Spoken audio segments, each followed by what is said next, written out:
ये बात 1962 की है, जब रतन टाटा जी 1962 में अमेरिका पढ़ाई पूरी करने के लिए गए थे।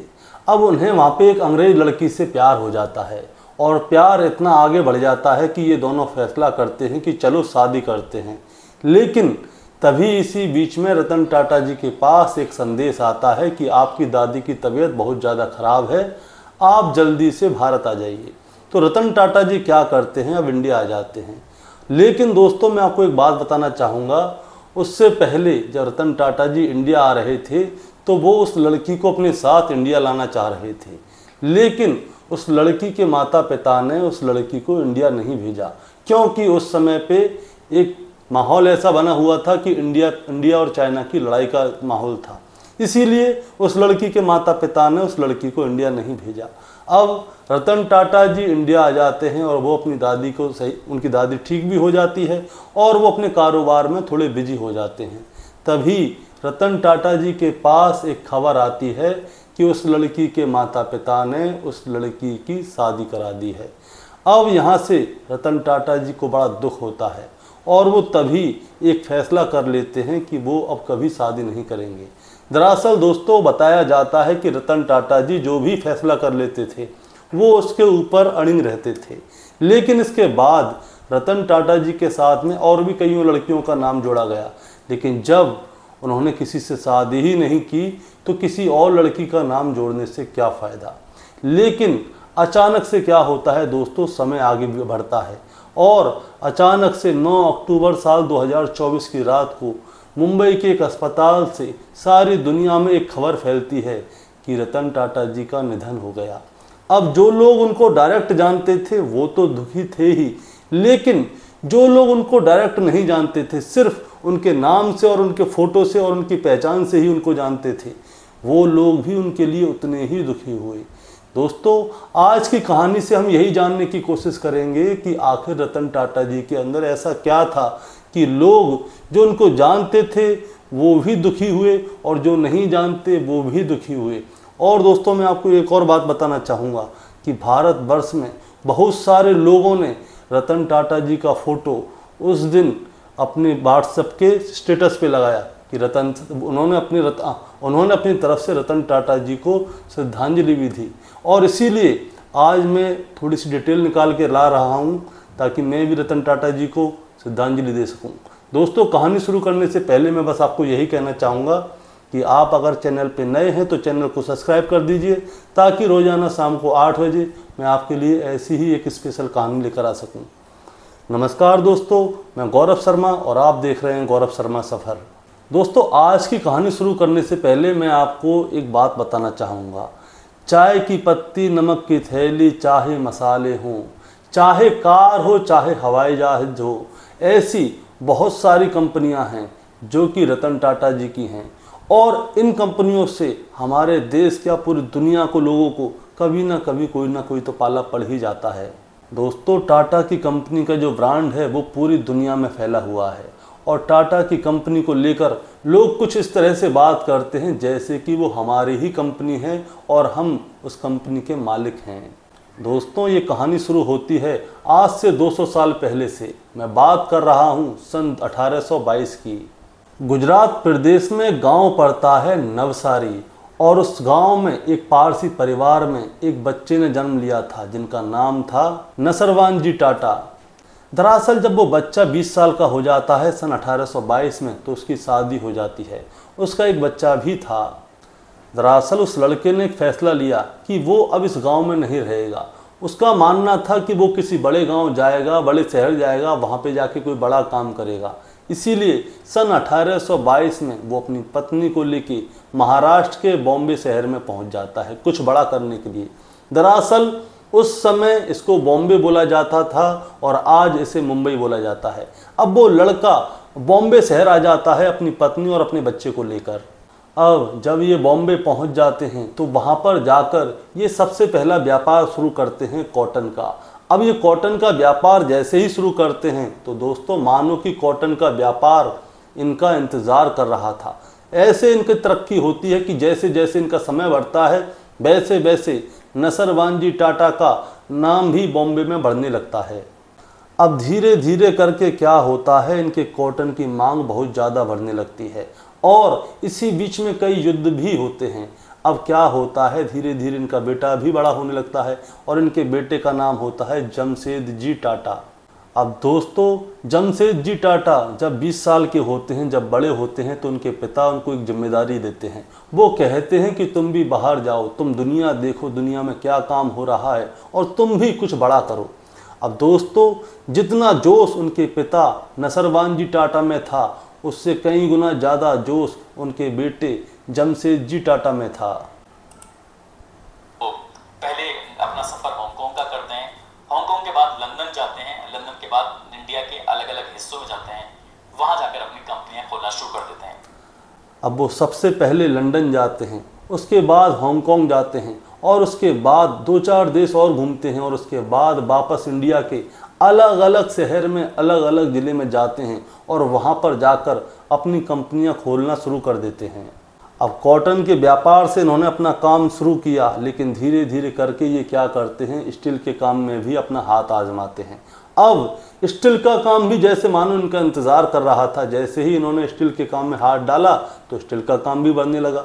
अब धीरे धीरे करके समय गुजरता जाता है और इनका व्यापार और भी बढ़ता जाता है और साथ में इनका नाम भी बढ़ता जाता है। अब दोस्तों, धीरे धीरे क्या होता है, इनका नाम बहुत ज़्यादा बढ़ जाता है। इन्हें लोग जानने लग गए थे, पहचानने लग गए थे और इनको सेठ कह के बुलाने लग गए थे। अब दोस्तों, साल 1889 की बात है, जब जमशेदजी टाटा महाराष्ट्र के बॉम्बे शहर में एक होटल में जाते हैं। दरअसल बॉम्बे का एक इलाका है काला घोड़ा और वहाँ पे एक होटल लगता था, होटसन्स। अब दोस्तों, होता क्या है, जमशेदजी टाटा को अपने परिवार के साथ में उस होटल में जाना था खाना खाने के लिए। अब जैसे ही ये अपने परिवार को लेके उस होटल में जाते हैं, तभी उन्हें वहाँ पे एक दरबान रोक लेता है और वो उनसे मना करता है कि यहाँ पर सिर्फ यूरोपियन की एंट्री है, किसी इंडियन की एंट्री नहीं है, इसलिए तुम्हें अंदर नहीं जाने दिया जाएगा। अब जमशेदजी टाटा को ये वाली बात बहुत बुरी लगती है, तो वो उसको क्या है, दरबान को अपना परिचय देते हैं कि मेरा नाम ये है और मैं बड़ा आदमी हूँ, कोई छोटा मोटा आदमी नहीं हूँ। लेकिन उस होटल के क्या है, रूल थे कि इस होटल के अंदर किसी भी इंडियन की एंट्री नहीं होगी, सिर्फ यूरोपियन ही उसके अंदर जा सकते हैं। अब इसलिए क्या होता है, जमशेदजी टाटा को वहाँ से वापस कर दिया जाता है। अब जैसे ही जमशेदजी टाटा को वहाँ से वापस किया जाता है तो जमशेदजी टाटा को बहुत बुरा लगता है और उसी समय वो ठान लेते हैं कि वो एक इंडिया में एक ऐसा होटल बनाएंगे जिसकी गूंज सिर्फ इंडिया में नहीं बल्कि सारी दुनिया में होगी।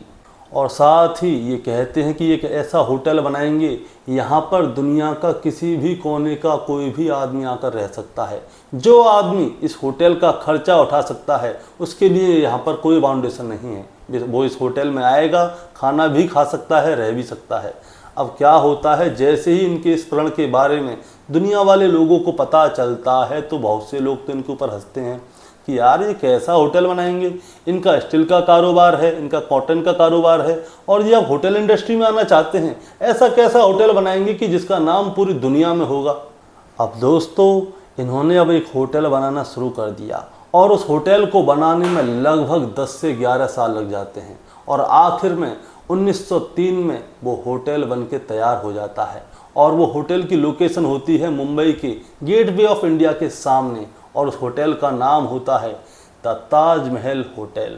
दोस्तों, ताजमहल होटल एक ऐसा होटल है कि जो भी मुंबई जाता है, पहले लोग गेटवे ऑफ इंडिया जाते हैं और उसके तुरंत बाद ताजमहल होटल के साथ सेल्फी खींचते हैं, रील बनाते हैं। बहुत सारी फिल्में ऐसी हैं जिनमें कि आज भी ताजमहल होटल का नाम लिया जाता है और सीन भी दिखाए जाते हैं। बड़े सारे लोग हैं जिनकी यादों में ताजमहल होटल अभी भी समाया हुआ है।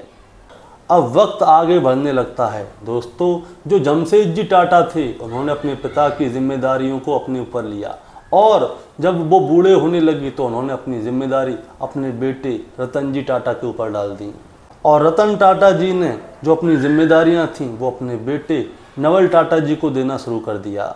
अब होता क्या है दोस्तों, जो नवलजी टाटा जी थे उनके जो हैं अपनी पत्नी के साथ 10 साल तक तो रिश्ते बहुत अच्छे चलते हैं, लेकिन 10 साल के बाद क्या है, उन दोनों के बीच में विवाद होना शुरू हो जाता है। अब जब वो अपनी पत्नी से अलग होते हैं तो उनके 2 बेटे होते हैं। उनके एक बेटे का नाम होता है रतन टाटा और दूसरे बेटे का नाम होता है जिमी टाटा। अब इसके बाद में क्या होता है, ये एक और शादी करते हैं तो इनका एक और बेटा होता है जिसका नाम नोएल टाटा होता है। लेकिन दोस्तों आज की जो कहानी है वो रतन टाटा जी की है, जिन्हें कि लोग रतन नवल टाटा जी के नाम से भी जानते हैं। अब दोस्तों जो रतन टाटा जी की शुरुआत होती है वो मुंबई के स्कूलों से होती है। उन्होंने शुरुआत में मुंबई के स्कूल में पढ़ाई की थी, लेकिन उसके बाद में साल 1955 में क्या होता है, दरअसल दोस्तों जब इनके माता पिता का डिवोर्स हो गया था तो रतन टाटा जी की जो जिम्मेदारी थी वो उनकी दादी ने संभाली थी। अब 1955 में क्या होता है, ये अपने परिवार की सहमति के बाद अमेरिका चले जाते हैं हॉगवर्ड में पढ़ने के लिए। अब दोस्तों अब ये हॉगवर्ड पहुंच जाते हैं तो वहाँ पे इन्हें एक अंग्रेज लड़की मिलती है और उससे इनको प्यार हो जाता है। अब रतन टाटा जी और वो अंग्रेज लड़की आपस में एक दूसरे से शादी भी करना चाहते थे, लेकिन अचानक से क्या होता है दोस्तों, 1962 में इनकी दादी की तबीयत थोड़ी ख़राब हो जाती है और हिंदुस्तान से हॉगवर्ड एक संदेशा भेजा जाता है कि आपकी दादी की तबीयत बहुत ख़राब हो चुकी है, आपको इंडिया आ जाना चाहिए। अब दोस्तों जब ये इंडिया आ रहे होते हैं तो उस लड़की को भी ये अपने साथ लाना चाहते हैं जिससे कि ये प्यार करते हैं, लेकिन उसके लड़की के माता पिता ने क्या कहा कि देखो अभी तुम्हारे हिंदुस्तान और चाइना में विवाद चल रहा है और लड़ाई भी हो सकती है, इसीलिए जब ये विवाद ठंडा हो जाएगा तो हम अपनी बेटी को तुम्हारे साथ इंडिया भेज देंगे। तो होता क्या है, रतन टाटा जी क्या करते हैं, अब इंडिया आ जाते हैं। लेकिन दोस्तों थोड़े समय बाद क्या होता है, इंडिया चाइना का विवाद भी ठंडा पड़ जाता है और मामला सारे ठंडे पड़ जाते हैं और रतन टाटा जी यहाँ पर अपने पिताजी की जिम्मेदारियों को संभाल रहे होते हैं, यानी कि वो उनके व्यापार को संभाल रहे होते हैं। लेकिन अचानक से क्या होता है, जो अंग्रेज लड़की थी उसके माता पिता ने अपनी लड़की की शादी धोखे से किसी और से करवा दी। रतन टाटा जी को पता भी नहीं पड़ने दिया, लेकिन जैसे ही रतन टाटा जी को पता चलता है कि उस लड़की की शादी हो गई है तो रतन टाटा जी को ये सुनकर बहुत बुरा लगता है, इनके दिल को दुख होता है और उसके बाद में ये फैसला कर लेते हैं कि ये अब कभी शादी नहीं करेंगे। और दोस्तों इन्होंने उसके बाद कभी शादी की भी नहीं। हालांकि दोस्तों इनका नाम एक लड़की के साथ और जुड़ता है जो कि नामी ग्रामी एक्ट्रेस थी। दोस्तों आप कभी गूगल करोगे या यूट्यूब पे देखोगे या किसी इंटरव्यू में देखेंगे तो उस लड़की का नाम सामने ज़रूर आता है। वो बॉलीवुड की एक जानी मानी एक्ट्रेस थी जिनका नाम था जिमी ग्रेवाल। और आपने एक फिल्म देखी होगी कर्ज, एक हसीना थी, इसमें जो हीरोइन थी वही जिमी ग्रेवाल हैं।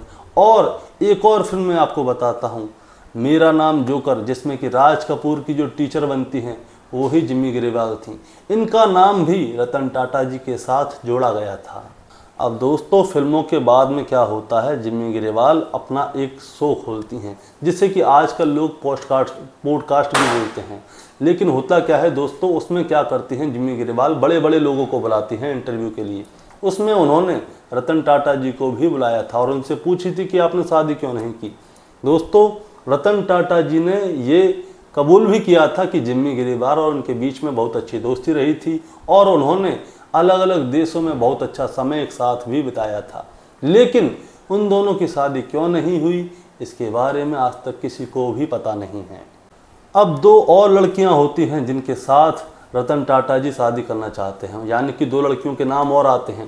टोटल मिलाकर 4 लड़कियां होती हैं जिनके साथ रतन टाटा जी शादी करना चाहते हैं और शादी की बात बहुत नज़दीक तक पहुंच जाती है। लेकिन कुल मिला के कुछ ऐसा हो जाता है कि आखिरकार इनकी शादी हो नहीं पाती। अब दोस्तों समय ऐसे ही आगे गुजरने लगता है और ये अपने पिताजी की जिम्मेदारियों को उठाकर ऐसे ही आगे बढ़ रहे थे। अब समय आगे गुजरता है तो साल आता है 1980 और 1980 में दोस्तों इनकी टाटा मोटर्स में लगभग 4000 कर्मचारी काम कर रहे थे। लेकिन उसी बीच क्या होता है, इनके ऊपर एक गैंगस्टर की नज़र पड़ जाती है। अब दोस्तों वो गैंगस्टर क्या चाहता था, गैंगस्टर बस ये चाहता था कि रतन टाटा जी उसको रंगदारी के पैसे दे दें, लेकिन रतन टाटा जी उसको पैसे नहीं देना चाहते थे। अब क्या होता है, रतन टाटा जी पुलिस का सहारा लेना चाहते हैं, लेकिन वो गैंगस्टर इतना दबंग होता है कि पुलिस भी उससे डरती थी। अब वो गैंगस्टर क्या करता है, जो इनके कर्मचारी होते हैं उनको डराना धमकाना शुरू करता है। अब कर्मचारी भी उनके कंपनी में आना बंद कर देते हैं। अब रतन टाटा जी सोचते हैं कि अगर आज मैंने इस गैंगस्टर को पैसे दे दिए तो कल दूसरा गैंगस्टर पैदा होगा, अब उसको पैसे दूंगा तो तीसरा गैंगस्टर पैदा होगा। हो सकता है कि हमारी कंपनी के ही कुछ लोग ऐसे खड़े हो जाएं कि जो उल्टा सीधा काम करने लगें। तो रतन टाटा जी सोचते हैं कि अगर जितने पैसे मैं उस गैंगस्टर को दूंगा उससे ज़्यादा अगर मैं अपने कर्मचारियों को पैसा दूंगा तो वो और भी ज़्यादा ईमानदारी और शिद्दत से मेरे लिए काम करेंगे। तो होता क्या है, रतन टाटा जी उन सभी के पास मैसेज भिजवाते हैं कि आप लोग अपने काम को पहले की तरह ही शुरू कर दीजिए और इसके अवज़ में मैं आपको सैलरी भी अच्छी दूंगा और आपकी सुरक्षा के लिए भी काम करूंगा और भी जितनी भी अच्छी सुविधाएं होंगी मैं आपको दूंगा। और दोस्तों होता भी ऐसा ही है। अब होता क्या है, रतन टाटा जी अपने सभी कर्मचारियों को अच्छी सुविधा देने लग जाते हैं और उनके कर्मचारी भी दोबारा से कंपनी में आकर काम करने लग जाते हैं। और उसके बाद रतन टाटा जी पुलिस की मदद लेकर उस गैंगस्टर को पकड़वाते हैं और जेल पहुंचवा देते हैं। लेकिन दोस्तों जब वो गैंगस्टर जेल जा रहा था तो बताते हैं कि उसने शपथ ली थी कि वो जब जेल से बाहर निकलेगा तो वो रतन टाटा जी को छोड़ेगा नहीं। लेकिन वो टुचपैया सा गैंगस्टर था, उसके इतनी हिम्मत नहीं थी कि वो रतन टाटा जी के साथ कुछ कर सके। अब दोस्तों वक्त का पहिया और आगे बढ़ता है और इनकी कंपनियों की गिनती भी बढ़ती जाती है और इनका काम भी बहुत ज़्यादा बढ़ता जाता है। अब दोस्तों ये क्या करते हैं, धीरे धीरे करके और भी कामों में हाथ आजमाते हैं। दरअसल दोस्तों इनके दादाजी ने एक दो कंपनी से शुरुआत की थी, लेकिन रतन टाटा जी धीरे धीरे करके हाथ बढ़ाते जाते हैं और धीरे धीरे करके नए नए कामों में अपना हाथ आजमाते जाते हैं। अब इनकी कंपनियां 30 से 40 हो चुकी थीं। अब दोस्तों 1998 की बात है, इन्होंने क्या किया था, एक कार लॉन्च की थी और उस कार को लॉन्च करते समय इनके कार का नाम जो है पूरे इंडिया में फैल जाता है और उस कार का नाम था इंडिका। अब दोस्तों इन्होंने इंडिका कार की कंपनी खोल तो दी, लेकिन होता क्या है, ये कार जो है इंडियन लोगों के मन में चढ़ती नहीं है। अब टाटा जी को पता चलता है कि ये कार तो हमारी मार्केट में चल ही नहीं रही, अब इनको लॉस हो रहा होता है।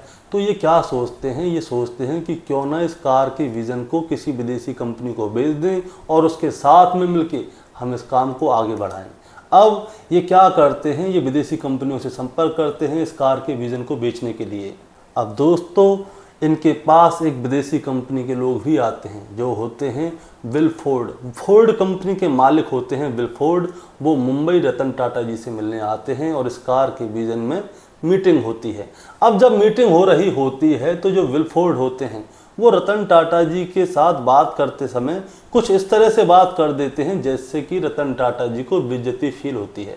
वो कहते हैं कि रतन टाटा जी, अगर आपको कार के बारे में जानकारी ही नहीं है, किसके बारे में आप काखा जानते ही नहीं हैं, तो आपने कार की कंपनी क्यों खोली? आप स्टील में है, कॉटन में है, उसमें रहिए, आप कार में ज़बरदस्ती क्यों घुस रहे हैं? अब ये वाली बात रतन टाटा जी को बहुत बुरी लग जाती है। अब जब वो कार में जा रहे होते हैं तभी वो कहते हैं कि ये मुझसे बहुत बड़ी बात कर गया है, अब मैं अपनी इंडिका कार के जो विज़न है मैं किसी को नहीं बेचूंगा और मैं इस कार को ही आगे बढ़ाऊंगा।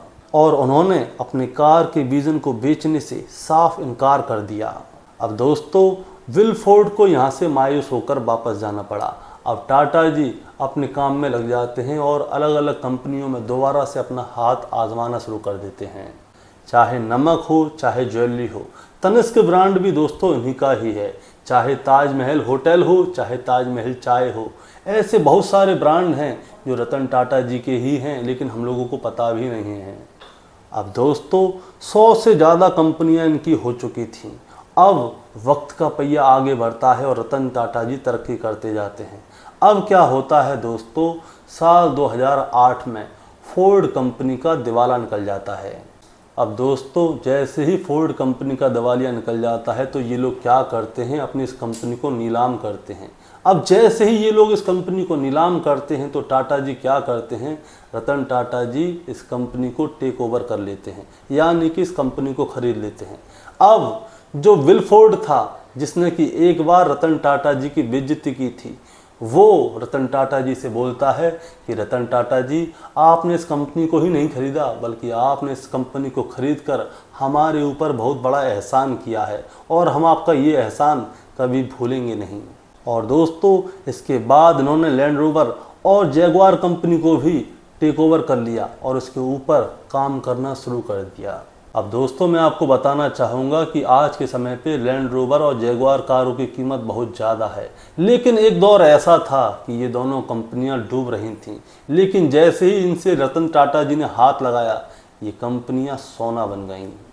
अब दोस्तों वक्त का पहिया आगे बढ़ रहा होता है, जैसे ही ये इन कारों की कंपनियों को अपने अंडरटेकर में लेते हैं तो लोगों को पता चलता है कि देखो एक समय ये था कि रतन टाटा जी की इन लोगों ने, विलफोर्ड वालों ने बेइज्जती की थी, और आज के समय पे रतन टाटा जी ने इनकी कार की कंपनी को खरीदकर इनके ऊपर एहसान कर दिया।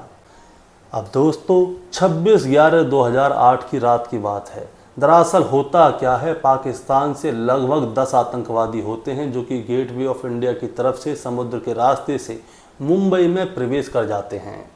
अब दोस्तों ये आतंकवादी क्या करते हैं, ये मुंबई के अलग अलग एरिया में जाते हैं, वहाँ पे गोलीबारी करना शुरू कर देते हैं और निहत्थे इंसानों की हत्या करना शुरू कर देते हैं। और इसी बीच में कुछ आतंकवादी क्या करते हैं, गेटवे ऑफ इंडिया के सामने जो ताजमहल होटल था, बताया जा रहा है कि उस समय पे इसमें 300 से 400 लोग यानी कि अतिथि और उस होटल का स्टाफ था। और इसी बीच में क्या होता है, यहाँ से कुछ आतंकवादी उस होटल के अंदर घुस जाते हैं और उसके अंदर जाके ताबड़तोड़ गोली मारना शुरू करते हैं और वहाँ पे जो भी होता है उन सबको उड़ाना शुरू कर देते हैं। अब दोस्तों जैसे ही इनके होटल के अंदर हमला हो रहा होता है, गोलीबारी चल रही होती है, तो क्या होता है, एक इनके होटल का कर्मचारी रतन टाटा जी को कॉल करता है और बताता है कि आपके होटल के अंदर आतंकवादी घुस आए हैं और वो आम आदमी और गेस्टों को मार रहे हैं। अब जैसे ही ये वाली बात रतन टाटा जी को पता चलती है तो वो तुरंत संपर्क करने की कोशिश करते हैं, लेकिन संपर्क हो नहीं पाता। तो रतन टाटा जी क्या करते हैं, वो तुरंत अपनी गाड़ी से होटल ताजमहल पर पहुंचते हैं और होटल के अंदर जाने की कोशिश करते हैं, लेकिन होता क्या है, वहाँ पे इनको पुलिस वाले और इनके स्टाफ के लोग रोक लेते हैं। ये रतन टाटा जी कहते हैं कि अंदर मेरे गेस्ट हैं, मेरे कर्मचारी हैं, उन्हें टेररिस्ट मार रहे हैं, मेरे को बड़ी फिक्र हो रही है कि उनके साथ क्या हो रहा है, उनको कैसे भी करके बाहर निकालो, उनकी जान बचाओ।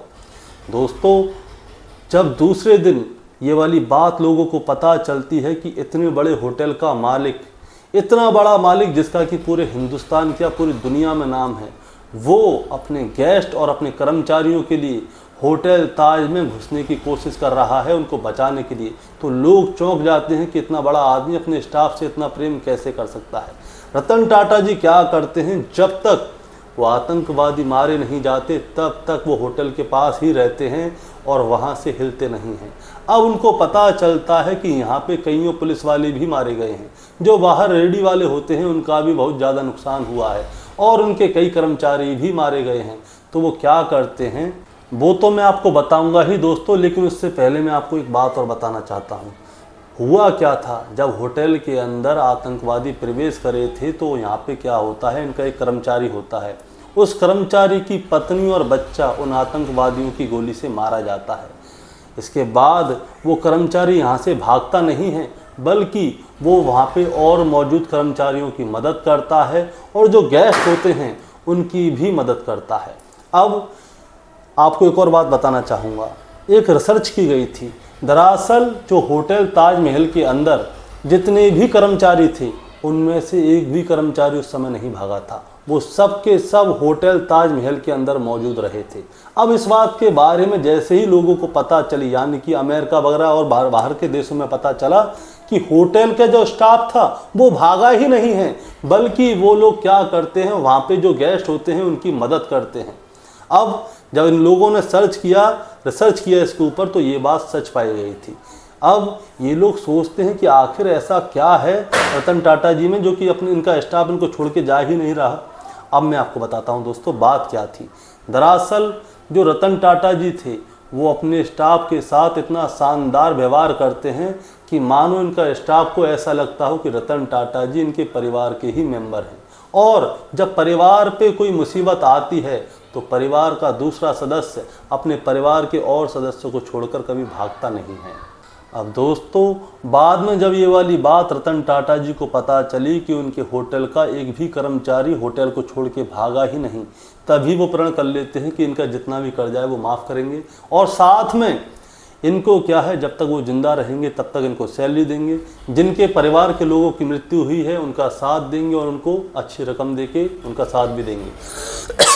और साथ में जिनके बच्चे घायल हुए हैं और जितने भी कर्मचारी हैं, इन सभी के बच्चों की शिक्षा और सुरक्षा और चिकित्सा, इन तीनों में पूरा सहयोग देंगे। अपने कर्मचारियों का ही नहीं बल्कि जो सामने जो रेहड़ी वाले थे जिनका नुकसान हुआ था उनका भी उसने साथ दिया। और साथ ही दोस्तों मैं आपको एक बात और बताना चाहूँगा, एक बच्ची होती है जिसके कि पैर में गोली पड़ती है, उसने अजमल कसाब को पहचान भी लिया था। तो बताते हैं कि रतन टाटा जी ने उसका पूरा खर्चा उठाया जब तक कि वो सही नहीं हो गई थी। दोस्तों मैं आपको बताना चाहूँगा कि आसपास में जितने भी लोगों को नुकसान हुआ था, रतन टाटा जी ने 20 दिन में ही उनके सारी जो मुसीबत थी, जो नुकसान था, उस सबको पूरा कर दिया। और बताते हैं कि जो सरकार की तरफ से इन लोगों को मदद मिली थी उसको मिलने में लगभग 10-12 साल का समय लग गया था, लेकिन 20 दिन के अंदर ही रतन टाटा जी ने इन सबकी मदद करके इनके ऊपर भी बहुत बड़ा एहसान किया था दोस्तों, और साथ ही इनके लिए आगे भी भविष्य में मदद करने का भरोसा जताया था।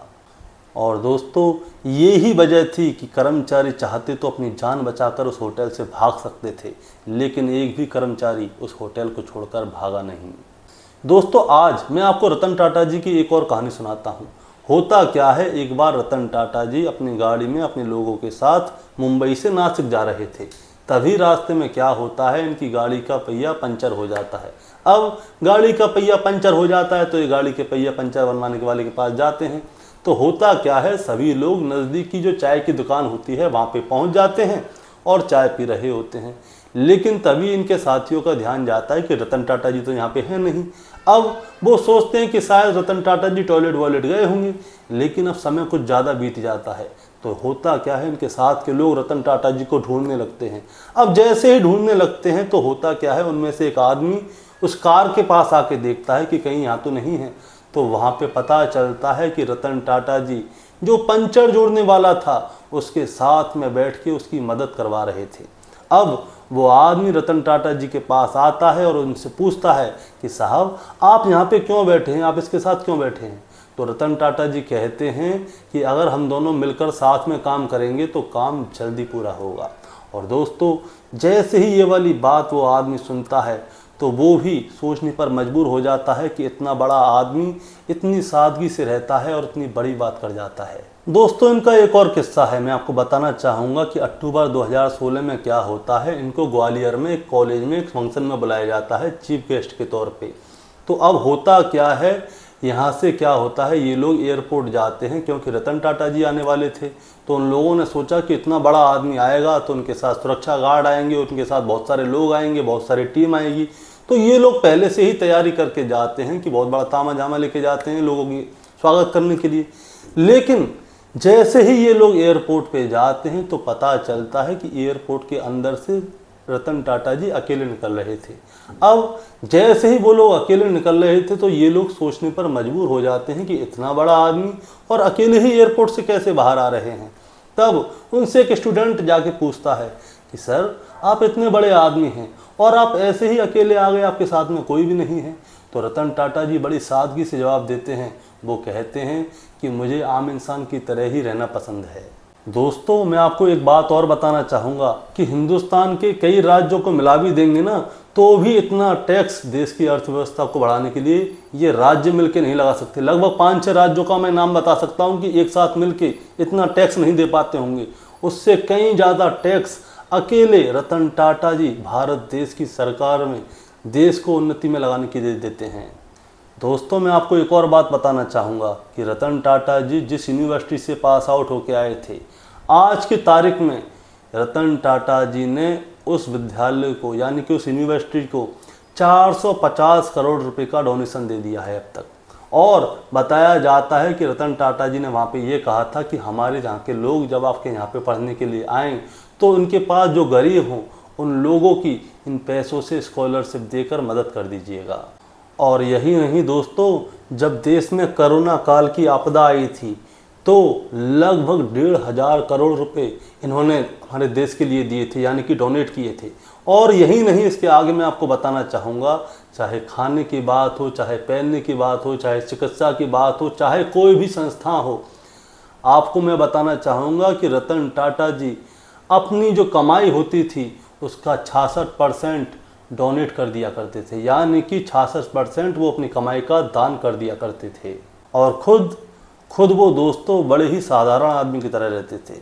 लेकिन 9 अक्टूबर सन 2024 की रात को जैसे ही ये वाली खबर लोगों को पता चली कि रतन टाटा जी का निधन हो चुका है, तभी से पूरे देश में एक शोक की लहर फैल गई थी।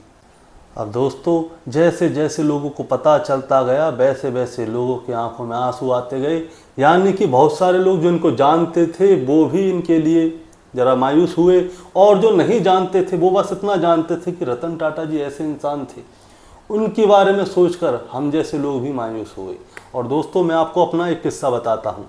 दरअसल मैं एक सिविल इंजीनियर हूँ और हमारे यहाँ पे क्या हुआ था, एक हॉस्पिटल का उद्घाटन होना था और इसके चीफ गेस्ट भी रतन टाटा ही थे।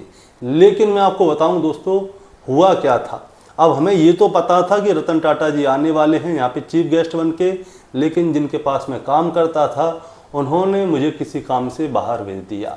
अब मैं जब बाहर जा रहा था तो मुझे पता ही नहीं चला कि मेरी बगल में से जो 5-6 लोग गए हैं उनमें रतन टाटा जी भी हैं। अब मैं वहाँ से चला गया और जब मैं वापस आया तब तक पता चला रतन टाटा जी तो गए।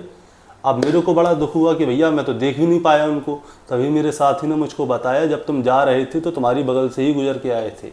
अब वो मेरी बगल से कब गुजर गए मुझे पता ही नहीं। अब जो भी हुआ होगा उस समय की बात है। लेकिन दोस्तों, मैं आपसे एक बात कहना चाहूँगा, यूं ही कोई रतन टाटा नहीं बन जाता।